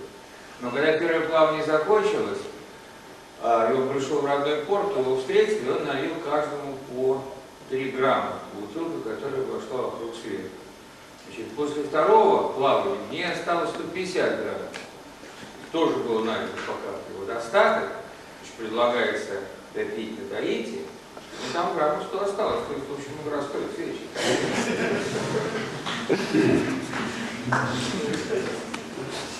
Евгений Александрович, а скажите, вот ваше впечатление о опреснительных простейших устройствах? Это необходимая вещь, когда берется 250 килограмм или 20 килограмм энергоустройств. И второй вопрос. Вот при свободе действий при одиночных плаваниях. Что? При свободе действий, чтобы быть свободным, нужно простейшее иметь какое-то подруливающее устройство. Механическое, не электромеханическое, а палочка-веревочка. Вот какие у вас имеются впечатления или опыт? Я понял. Когда, во-первых, первое плавание, я получил до российских 100 долларов, албанцы их отняли, и только вторые деньги я получил в Австралии. Атлантика, Панама, Тихий океан. Вы понимаете, о каких деньгах идет. И что на эти деньги можно построить. Виндпайлот, автопайлот и так далее. Первое плавание прошло. Секстант, карты, не все, компас, часы, радиоприемник, ну и навигационные таблицы. Все. Мотора не было. И когда я прихожу в порт, я уже говорил об этом, когда я прихожу в порт, никого не удивляет, что яхта маленькая. Сразу вопрос. GPS? Но GPS. Потому как по нынешним временам без GPS никто не ходит. Я говорю, я вроде колесом, о, секстан у меня есть. Вот точно так, как бы я вам сказал, вы меня спросили, сектан у вас был, а я, зачем мне сектан, у меня астролябия. Точно так же, когда меня спрашивают GPS, я им отвечаю, что секстан. Точно такое впечатление. Спрашивают GPS, но GPS. Автопайлот, но автопайлот. Виндпайлот, но. Мотор, но мотор. А я тут, ну, они в шоке, а я тут еще добавляю. No money, no woman, no problem.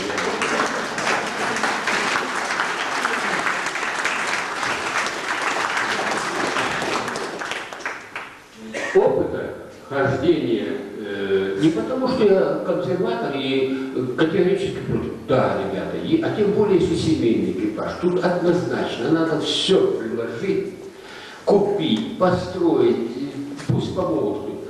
Нужен автопилот или виндпайлот, или нужна солнечная батарея, нужен ветрогенератор, нужен двигатель. Это все мне понятно. Нужно, все это нужно. В этом плане, да, тут я уже мог шиковать, мне подарили GPS, Магеллан, никаких проблем нет, подарили мотор. В Буэнос-Айресе паруса пошили, на Таити паруса пошили. Я все это понимаю. Но если сейчас... Был же опреснитель. Да, прошу прощения. Насчет опреснителя. В первом плавании никаких опреснителей не было. В этом плавании мне на Таити друзья подарили опреснитель. Познакомился я там с ребятами. Жан-Франсуа, я сам он профессиональный летчик, командир авиалайнера на пенсии, заразился яхтенным спортом. И вот он там организовал подъем других яхтсменов, они мне подарили опреснитель. Час работы, 2 литра воды. Я, честно говоря, не пользовался им. Почему? А вдруг я пойду действительно в третье плавание? А вдруг у меня не хватит, сейчас мусорные ящики бедные какие-то стали, не найдешь ни фанеру, ничего не найдешь. А вдруг придется строить меньшую яхту. Вот. А на меньшую яхту, естественно, меньше понадобится и воды. Вот тут у меня опреснитель позарез понадобится. Поэтому я ее приберег, он у меня дома лежит. За час работы, да, опреснитель нужен. Даже на такой яхте, как, скажем, City of Sochi. Или вон ему тоже надо. Ну, хотя он в Антарктиде ходит, там ему не нужен, там лед. Да, полно, да. А опреснитель нужен. Все нужно. И спутниковая связь, и радиолокатор, ну, все нужно. Ну, где его достанешь? Где его достанешь? Как решилась проблема сна? Проблема сна решается очень просто. В неделю ходишь как дурной, через неделю организм адаптируется, 10 минут поспал, 15 максимум, проснулся, повертел головой. Нет огней, если ночью нет огней, можешь еще 10-15 минут поспать. Когда я ходил по Каспию, около 50 раз, 48 в одиночку, и там больше с комфортом. Когда я ходил по Каспию, отрабатывал такую систему. Первый, на горизонте появился огонь. Засекаю время, через 25-27 минут он рядом со мной. Значит, я могу спать 10-15 минут. 10-15. Организм настолько привыкает, что так оно и есть. Так оно и есть. Если я иду вдоль берега, около Аргентины, Уругвая, Аргентина, Бразилия, очень много рыбаков.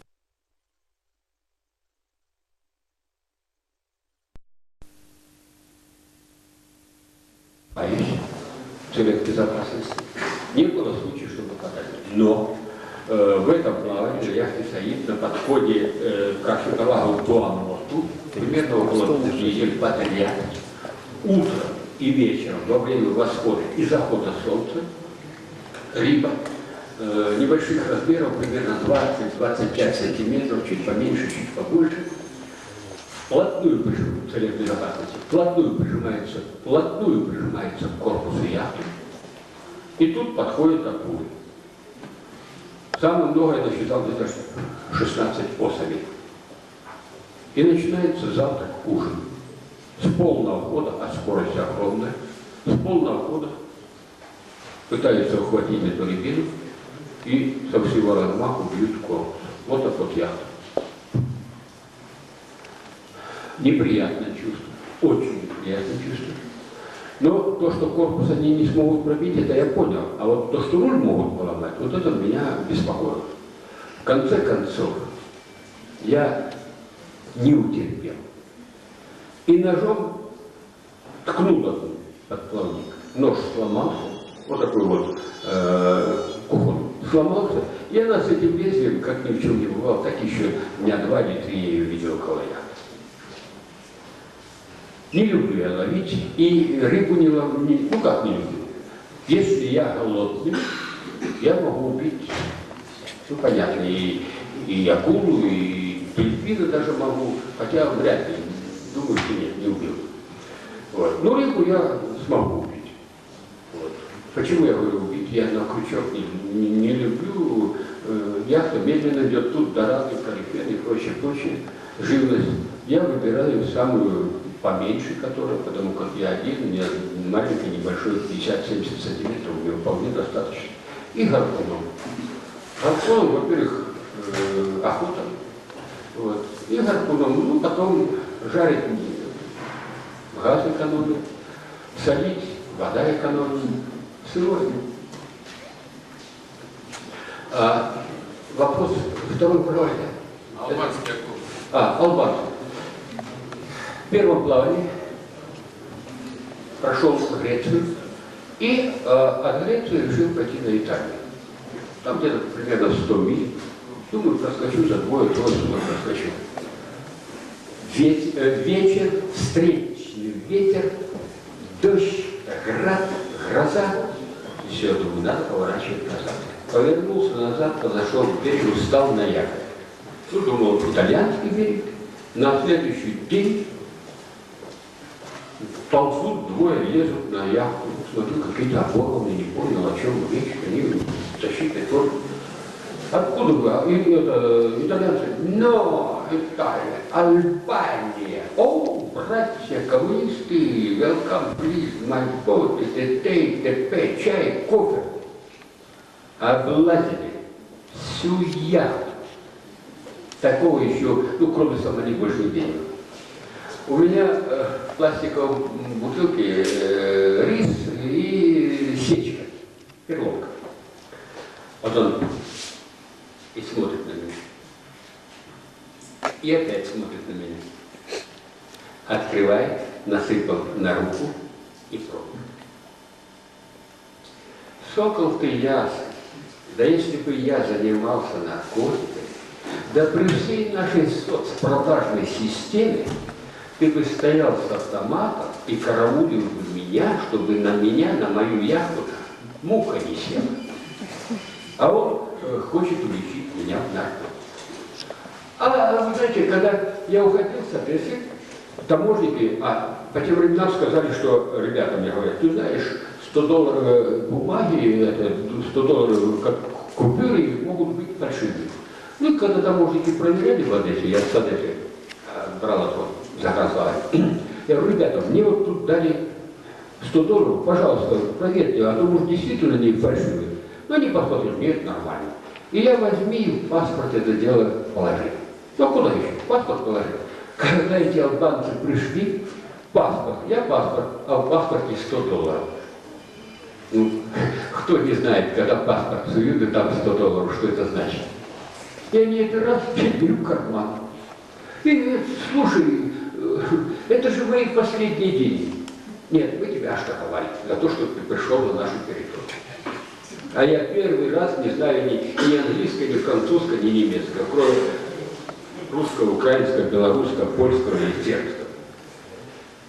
Вот так я лишился 5000 рублей, тогда уже был обвал, вот, и $100. А тут потом через некоторое время прихожу во Францию, в Марселе, там яхнут на островке, вода кончилась. Ну, думаю, надо зайти воды попросить. Захожу только к причалу, идет какой-то француз, там огромная яхта стоит, идет француз, он вот такой улыбается, тут концы не принимает. Ради Бога, не надо! Думаю, сейчас он привяжет веревку, а потом потребует, чтобы я ему платил за это. Я не знаю, как это. Ну, посмотрел. Я говорю, мне вот воды надо набрать. Он мне шланг принес. Я его уже тут благодарю, думаю, зачем шланг? Я ведром натаскаю воды. Смотрю, он несет 2 рюмки какого-то такого желтого напитка, ну, видимо, как коньяк, что-то там было. Несет мне. И я растерялся, я не знаю, как себя вести в этой ситуации. Это же буржуи, они, если албанцы ограбили, так они вообще яхту ограбили. Он мне дает одну, вторую я попробовал, а перед этим 3 суток вымотался, не спал, вымотался.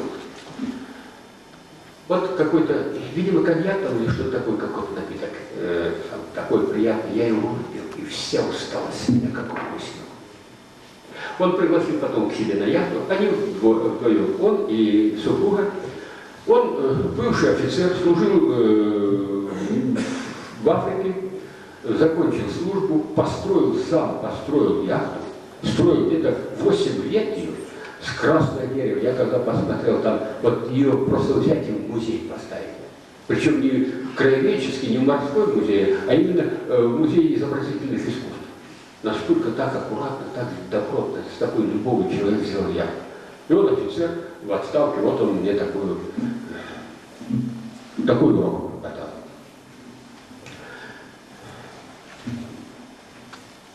Много можно рассказывать. Вот. За 8 лет плавания я могу 8 месяцев вам рассказывать. Вы только вопросы задавайте. У кого какие вопросы? Красное море, вы туда заходили, кроме Суэца и Джибути? Красное море куда заходили? Хорошо. Красное море, Джибути, Асап, Масауа. Хотел зайти в Джиду, но меня предупредили, что туда не следует заходить. Вот. Ну, я не зашел. В Хургаду заходил. Перед тем, как меня ограбили на Сейшельских островах, познакомился с нашими ребятами с посольства. Евгений Александрович, что тебе нужно? Консервы, фрукты? Все есть, ничего не надо. Меня в Австралии снабдили всем необходимым. Если можете, принесите журналы, газеты, все, что на русском языке. Я за 4 года одичал там, надо хоть нормально поговорить. Они мне собрали стопку таких вот. И открываю журнал «Аэрофлот», и там Хургада. Не буду называть имя этой журналистской женщины.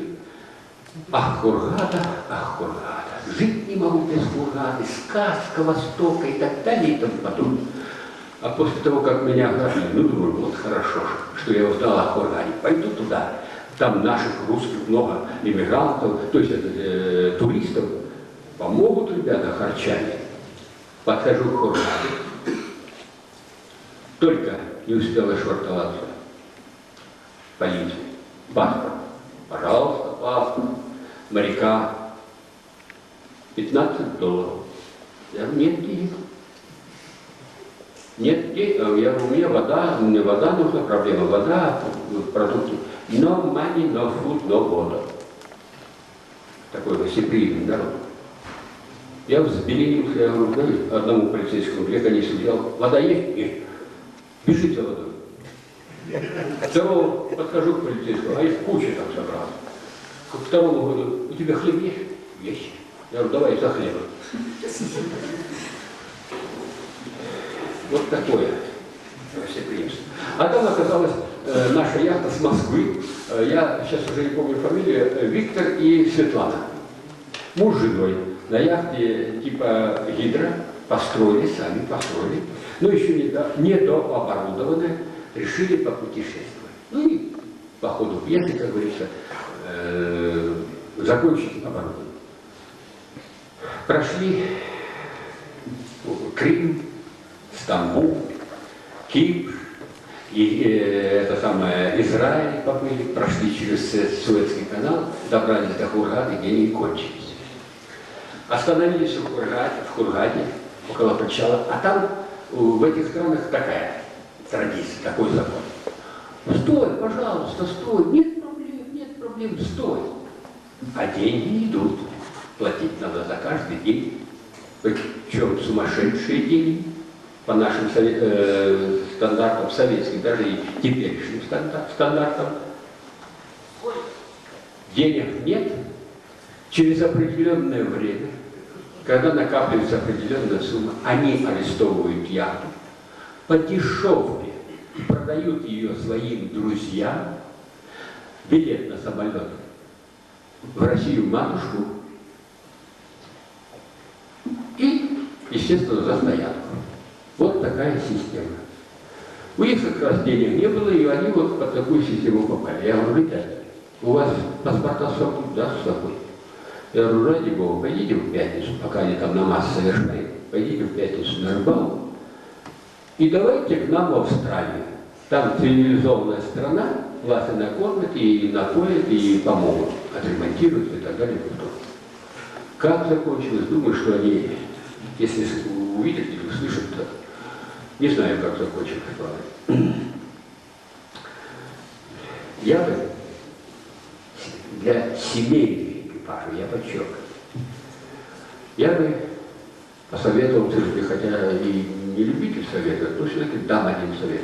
Если кто-нибудь из вас надумает с семьей, с детьми отправиться в кругосветное плавание, постарайтесь, пожалуйста, чтобы у вас было оружие. Купите, зарегистрируйте на законном основании, и пусть оно лежит у вас под рукой. В цивилизованной стране, во Франции, в Италии и так далее и подобное, оно вам не понадобится. Но в таких странах, как Египет, Африка, Индия, Советский Союз, то бишь Россия, оно вам пригодится. Оно вам пригодится. И постарайтесь стрелять первыми.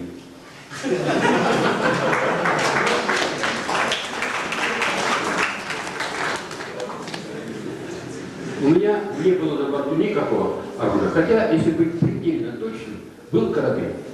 В Австралии я познакомился с одним Богданом, поляк. Удивительной судьбы человек. В 15 лет он воевал в армии Пилсудского против немцев. Потом, когда наши пришли, он стал партизанить против наших. Низенький, маленький, 15 лет воевал. Его наши изловили, и он говорит, после хорошо владеет русским, польским, немецким и английским языком. Говорит, после первого плавания я понял, что второе я уже, после первого допроса я понял, что второе я уже не перенесу, второй допрос. И он, как маленький был, через сарай, так щелочку пролез, убежал. Потом мыкался в Германии, в Италии, в конце концов добрался до Австралии. Рыбак всю жизнь рыбачил, построил 2 крупных судна, работали там все такое. Деньги есть, по нашим понятиям нормальные деньги, хорошие деньги, по нынешним понятиям, по советским понятиям миллионер. Он говорит, тебе на борту есть оружие? Я говорю, зачем вы мне оружие? Я еще не знал, что такое самолет. У меня есть карабин, я тебе его подарю. Я говорю, ты что, спятил, с ума? Нет. Я тебе серьезно, и 20 патронов. Вот когда кто-нибудь будет, это самое, подозрительный, ты, говорит, выстрелишь, и они сразу поймут, что ты вооружен, к тебе не подойдут. А не понравится, возьмешь и выбросишь. Ну и я когда шел от Дарвина, он сам мне принес его на боевой карабин, я даже не знаю, какой системы. Вот. Когда я шел от Дарвина и до архипелага Чарс, там вот такой баллон плавает, металлический. Ну, думаю, надо его расстрелять. Класс, экология, выстрелил. Потом еще там что-то попало, выстрелил. Потом вдруг оказалось какой-то баклан, я имею в виду из породы чая, гик, иду под стакселем, сел на гик, я его кыш, посмотрел так вот на меня, отвернулся, и никакой реакции. А, думаю, я его испугаю. Зарядил. Па! Не пойму, то ли он глухой, то ли глухой. Опять вот так вот посмотрел на меня, отвернулся, я второй патрон поближе, почти около самого уха. Баба! Никакого. Я уже вывел меня, я его этим стволом толкнул, он тут такой недовольный вылетел. Расстрелял все патроны, выбросил этот карабин. И это самое, и я думаю, что зря. Что меня спасло, я анализировал. То, что ограбили там, у меня 4 фотоаппарата было, я снимал первый фотоаппарат. Один мой, один зять мне на плавание дал, и 2 подарили наши. Первым фотоаппаратом я снимал тема «Дети, море, парус». Второй фотоаппарат – яхт-клубы, марины, сфера обслуживания, стоянки, рестораны, магазины, то есть все, что связано с туризмом, яхтами. О, по наивности думал, у нас тут перестройка, приеду. Ребята, вот кто хочет, пожалуйста, смотрите, может, в наш такое появится. Третий, значит, мои друзья, 4-й, мир животных. Крокодилы, кенгуру и прочее, прочее. Одна фотография уникальная. 13 кассет подарили мне диктофон, 13 кассет записаны. Я все с теста брал интервью на 1,5 часа на его яхту. Удивительная кассета. То, что это забрали, не жалко. Но у меня забрали 100 проявленных цветных пленок. Я 4 года работал. 100 проявленных цветных пленок и 13 кассет. 2500 фотографий тех, которые со стороны меня снимали, друзья. С недели в плавании в Аденском заливе. У меня вся вот эта левая сторона открылась. И рука онемела, не шевелится, и нога, и полностью все это от нервной пленопуши. Вот стою я перед автоматом, метров 5-6, стоит исполнитель, жует траву, с нашим калашником, жует траву, зеленая пена с рта падает на пол. Я смотрю ему в глаза, во, ребята, ничего взгляд не выражает живого. Я уже говорю, кошки, посмотрите в глаза, собаки, лягушки, змея, посмотрите, вы что-нибудь там живое увидите. Это абсолютно. Ему скажут, нажмем, не скажут, нажмем. После того, когда выяснили они, что я все-таки русский, один по-английски подошел, выдернул ее рожок с патроном. Он как стоял, так и стоит. Я ему смотрю в глаза, и он встаю, где-то минут 20-25. Все это длилось. Вот думаю, ну кто-нибудь вот сейчас скажет, что Гвоздев прошел 2-3 океана. 3 океана, кругосветка практически уже замкнулась. Найдутся, которые, мы же ему говорили, на этом утюге на лени 5,5 мудрец, умница, нашелся. Вот в таких ситуациях, да, спасло меня, во-первых, то, что у меня на борту не было никакого оружия. Второе, то, что я оказался русским. И третье, абсолютно хладнокровие. Вот когда я стоял, я абсолютно был спокоен. Я знал, что очень сложная ситуация. Но потом это все мне очень сложно. И где-то примерно с неделю, наверное, все, я не мог ни шевелиться, ничего. Только вот правой рукой, а вся левая сторона полностью отнялась. Опять-таки, впереди плавание, будешь охать, значит, надо брать себя в руки. Очень тяжело. Поэтому в таких ситуациях не допускайте. А постарайтесь, когда они вот подходили, а там удобный момент был, когда они подходили, гребни на лодку, а я еще под глупости. Пожалуйста, чай, кофе. Чем вас угостить? В таких ситуациях самый лучший аргумент — это, конечно, калаш. Пожалуйста, еще вопрос.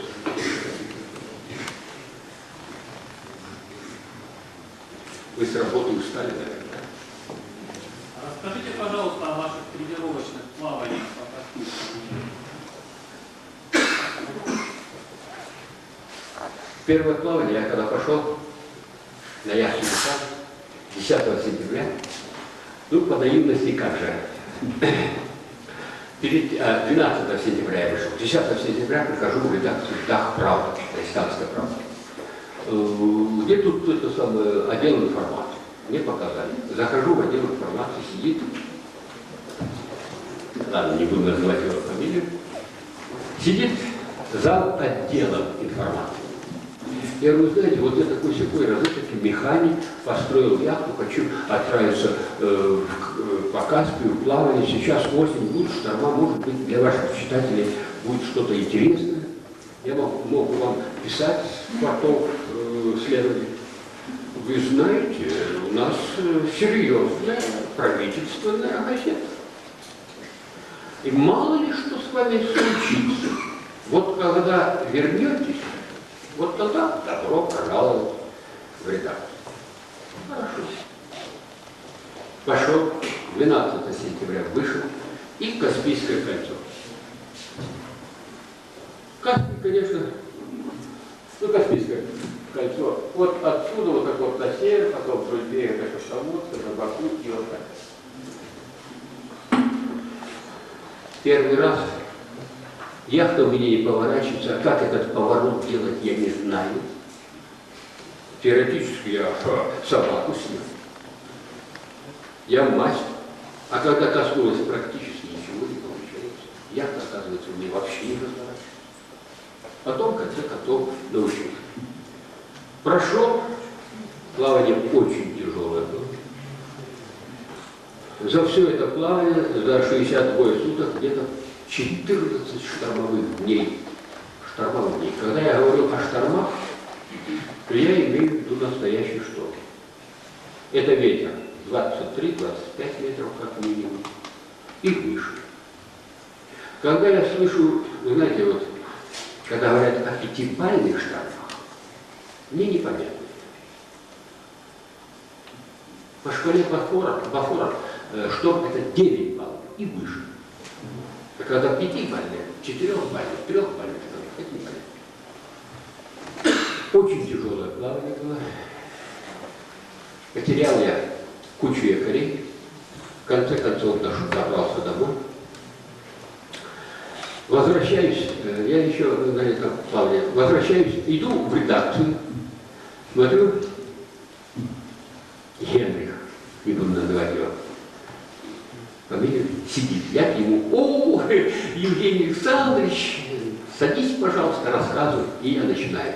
Вот тут штормовая погода, вот тут я отстаивался на якоре, в районе нефтяных камней ураган 36 метров пригреб. Я остановился на якорь, с якоря сорвало, понесло на камни, а там вышки, эстакады, нефтяные вышки, там ужас творится. Я тут туда раз, слышу, храпит. Поворачиваюсь, спит. Зал отделом информации. Я встал, спокойно выхожу, вот когда двери скрипнули. Он проснулся. Ну, так интересно, пожалуйста, не забывайте нас заходить. Я говорю, хорошо, спасибо, я понял. И не утерпел. Я говорю, наступит день, я немножко тут это, наступит день, когда вы будете в своей газете заниматься перепечаткой информации с других газет. Вот такое у нас отношение было по тем временам к тем, кто пытался что-то делать. Сейчас, конечно, все это изменилось, сейчас намного проще. Очень много было друзей, знакомых, встреч. Вот тут, когда я переходил от Красноводска до Баку, так случилось, что 3 суток мне не пришлось спать, точнее 72 часа.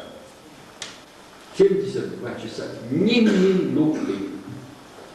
Первый раз опыта нет, знаний нет, а тут еще туда-сюда танкера ходят, грузы какие-то там путаются.